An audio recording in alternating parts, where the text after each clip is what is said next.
Between 1971 and 1973, Vincent Price would predominantly move away from films and instead focus on developing a steady television career, with regular TV appearances on shows such as The Brady Bunch, The Hilarious House of Frightenstein, and Laugh-In. But that's not to say that he wouldn't pop up in the movies from time to time during this period. In 1972, he would return as Dr. Anton Phibes in a very peculiar sequel to the abominable Dr. Phibes, and later in 1972 he would also land a role in the somewhat obscure sci-fi flick The Ares Computer. But in 1973, Price would reach what is, in my opinion, his absolute peak, starring in a movie that I would not only consider to be one of the greatest, if not the greatest, UK horror movies of all time, but quite possibly joint first for me in being the greatest horror movie ever made. And that film is 1973's Theatre of Blood. And I'm going to be honest up front with this one's going to be a total love-in. I've waited for 5 years to talk about this movie, specifically because I wanted to save it for a special occasion. And now that it's here, I know I won't do justice to just how amazing this film is, and how desperately badly you guys need to go and check this one out. It's mesmerisingly amazing to me. Like, at this point in our history as a race, I don't think the words exist to express my feelings about just how much I love this movie. It's kind of the intersect between campy 70s British horror and faux amicus gorgeous filmmaking. It is both as much as it's neither, and as such I find it fantastically pliable to both people who love cheesy over-the-top movies and hardcore filmies looking for a movie that they can whip out and act all pretentious and snooty over, but actually be justified in talking about it like it was some kind of art piece. Because this totally is. The film follows a group of theatre critics who are in the process of deciding who their choice for the prestigious Critics' Circle Award should be this year, when mysteriously one of them is murdered while responding to a phone call allegedly made by the police asking them to attend a property he owns due to squatters. The group are shocked by the news, and one critic in particular, Peregrine Devlin, is asked to attend the site of the murder to confirm that the body found is that of his critic friend, and to also give him a bit of a better idea of what to write as a special notice to announce his friend's death.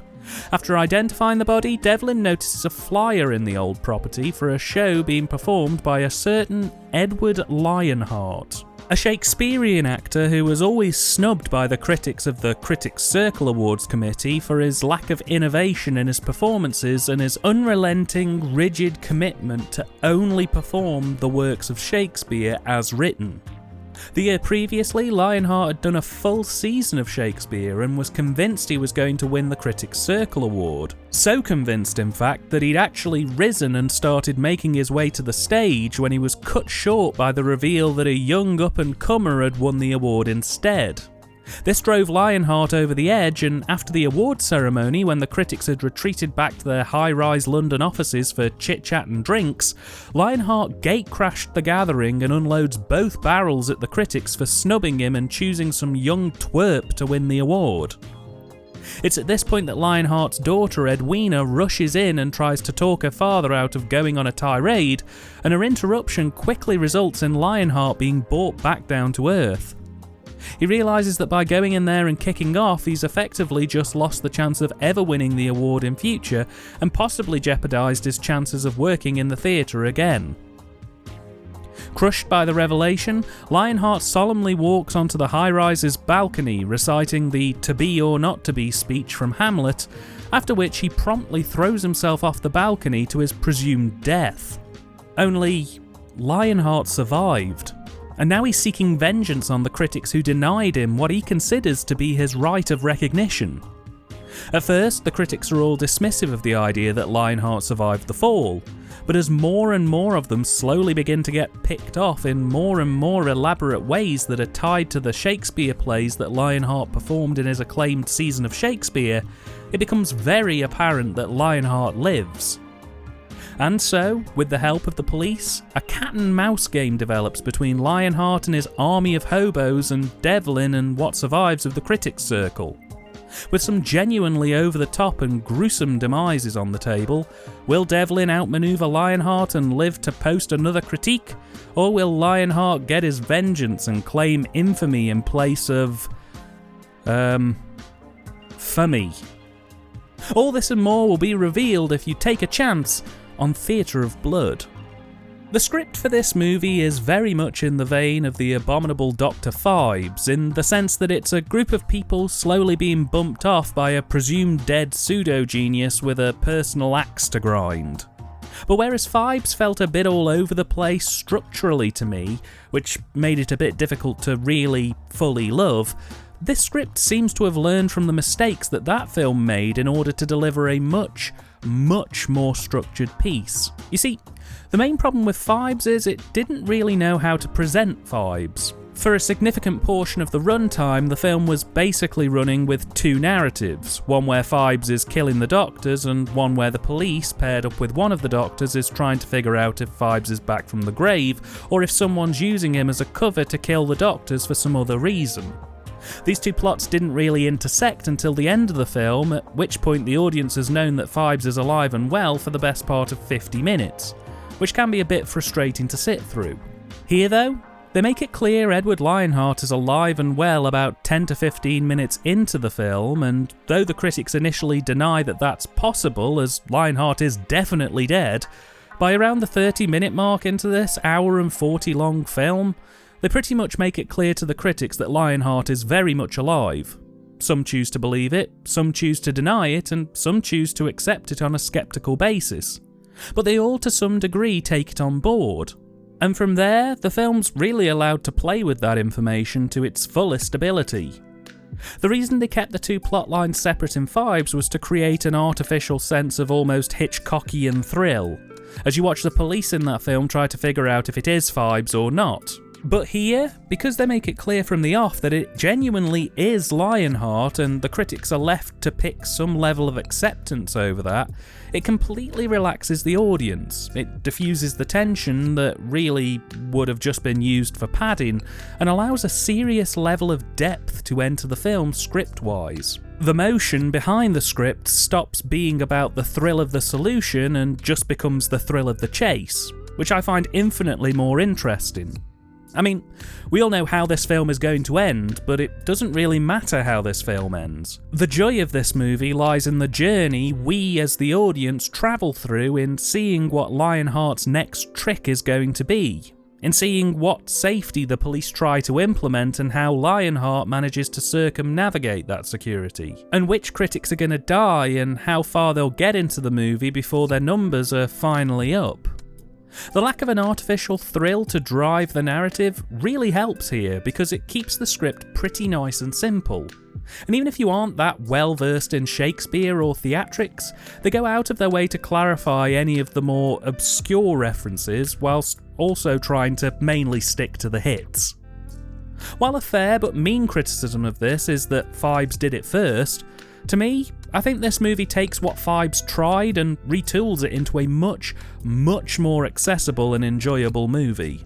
The story itself is much more leanly written, despite being longer on runtime, with a clear 3-act structure that transitions between those acts smoothly and effortlessly.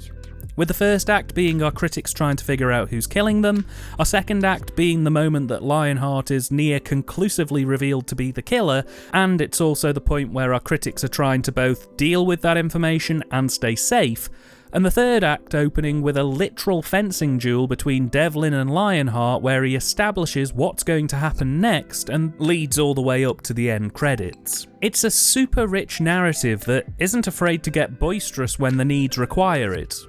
In fact, this film works best when it's being excessive, rich, and over the top, both in terms of the narrative and in terms of the character dialogue. Add to that some astounding pacing that's almost as relentless as it is thrilling and engaging. Seriously, this is not a film to take a toilet break in the middle of the runtime. And throw in characters that are much more memorable and much more likeable than the ones in Phibes, where all of the main characters in Phibes were just doctors who were all British old men and nothing else.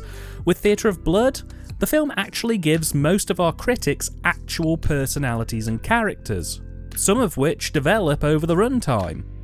Whether it's camp as Christmas and twice as hammy, gossipy or lusty, you actually come away from this film astounded by how quickly it passes and by just how many of the main characters you remember in detail. Quite frankly, it's a fantastically polished and well put together script that I consider to be one of my all-time favourites of British cinema. On script writing duties for this movie, we have Anthony Grevelle-Bell, a man with 6 writing credits, none of them outside of this one being particularly noteworthy, but given just how good the script for this film is, I was utterly astonished to learn that this was only his second ever screenplay. As it really is polished to within an inch of its life, and I find it quite absurd that only someone's second attempt could yield something quite so magnificent. So chalk me up as massively impressed. He sadly passed away in 2008. On directing duties, we have Douglas Hickox, a pretty firm hand on the direction front, all things considered. He had 19 directing credits in a mixture of television and film, and from what I could see, it would appear that, much like Grevelle-Bell, he has 2 credits that are noteworthy. This one I would say is probably his best known work, but he also directed the frankly bizarre action-adventure movie Sky Riders, which, well, it's been on my list of movies to talk about on here for quite some time. The direction is simply superb, an excellent and clear-cut vision that meshes the Hammer Amicus tones of rich and vibrant royal colour schemes with a more grittier, collapsing post-industrialist squalor that would in some ways be quite a reflection of the era and societal conditions that this film was produced under. In many ways, this film kind of visually represents the state of horror at that time in the UK. Hammer was just starting to appear as a bit creaky when compared to the faux Amicus scene, which had clearly overtaken it in terms of the shock and horror factor, but both were only a couple of years away from the Giallo Mondo takeover, and all of them were only about 5 years away from the rise of the slasher, which would effectively kill off that style of filmmaking almost entirely.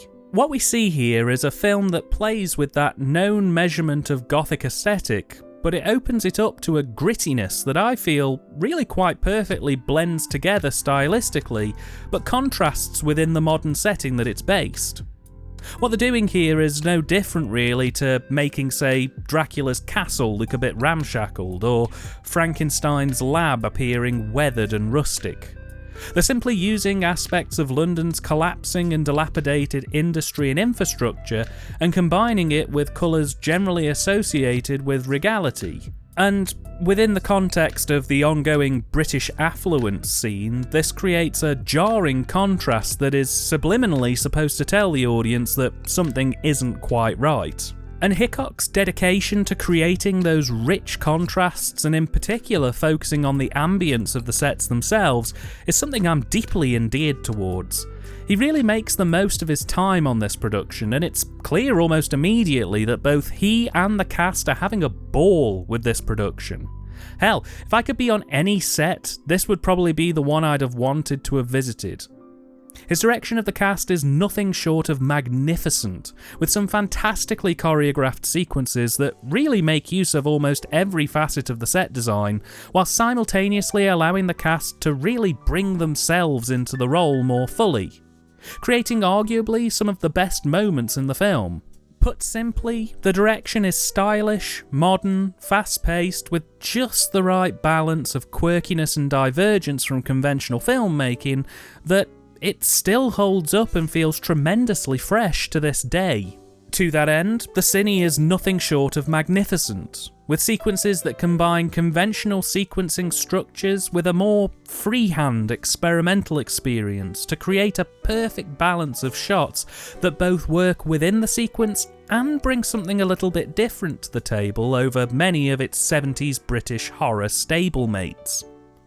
Add in some wonderfully moody lighting that really helps give this film even more depth and personality, and factor in that significant portions of this film are shot dark to create an almost void-like vibe in certain sequences, and you very quickly realise that this is clearly a film made by someone who fully understands the rules of filmmaking and is using this space to help subvert the methodology slightly differently here.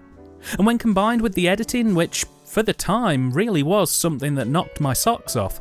Seriously, this thing uses match cuts, audio transitions for hard cuts, and even the occasional jump cut here and there, which, I mean, I know that stuff like that was being done in the 60s, but to see it outside of Arthouse and Godard films, and even more bizarrely enacted in a 70s British gothic horror film where it really doesn't have any right to be implemented, created a combination that genuinely made me swoon.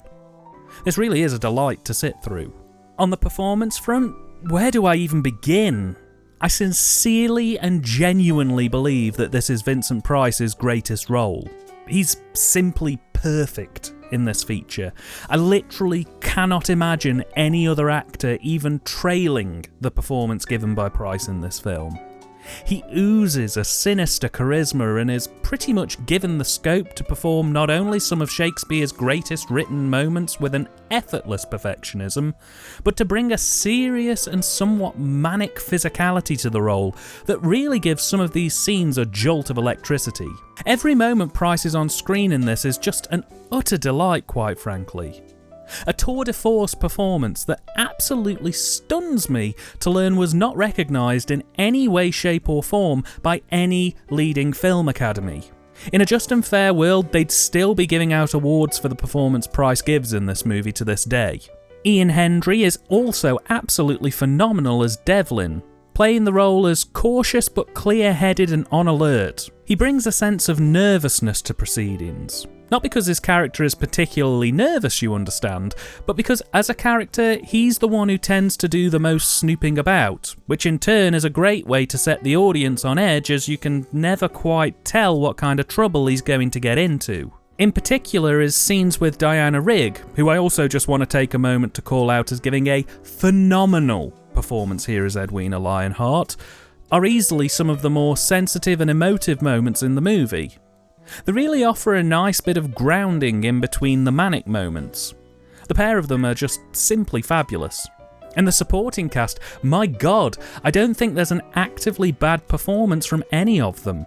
Arthur Lowe, Harry Andrews, Coral Brown, Robert Coote, Jack Hawkins, Michael Hordern, Robert Morley and Dennis Price are this movie. Each brings something different to the picture, and every single one of them is just ripping through this film like scissors through tissue. They're all fantastic, particularly Morley, who I think ultimately steals the show out of all of the supporting critics. His bold and campy over-the-topness being almost as memorable as the unfortunate events that befall him. Seriously, this is one of the few movies I've covered on this channel where the cast aren't just good or passable. Every single member of the on-screen cast in this film are great to perfect. And it's tremendously satisfying after nearly 5 years to be able to say that. Finally, the soundtrack. And it's sumptuous, a rich and solid string and orchestral arrangement that captures a classical tone and vibe while also not shying away in places from a more experimental and modernist tone. Particularly around the death sequences where the rich and classical tones take on an almost melting and soured turn to help completely envelop the listener in the moment. This is one of those soundtracks where, if I could own it on every medium going, I would. CD, download, vinyl, stone carving, you name it. It's gorgeous, and I love it very dearly. Theatre of Blood is a lightning in a bottle scenario. A film that was made at exactly the right time, in exactly the right era, with the world being in exactly the right place, from class to politics to culture, with exactly the right people being selected for exactly the right roles, and a director and writer who seemingly knew exactly what kind of film they wanted to make and exactly what tone they wanted the film to have. The direction and cine are a perfect blend of humour and gore, the performances are ethereal, and the soundtrack's next to godliness. A film would get a decent amount of praise if any one of these elements was present in it, but to have a film contain all of these elements and still feel fresh, relevant, and as entertaining today as it did back in 1973, that is clearly the markings of something well and truly remarkable. Put simply, Theatre of Blood is quite possibly my favourite horror movie of all time, and marks for me the absolute peak of Vincent Price as an actor. I don't honestly think he ever really topped this performance. What he does here is genuinely phenomenal. And after all I've said about this film so far, all I can really say is recommended is too small of a word for this. It's just too small of a word. Happy Halloween. Take care.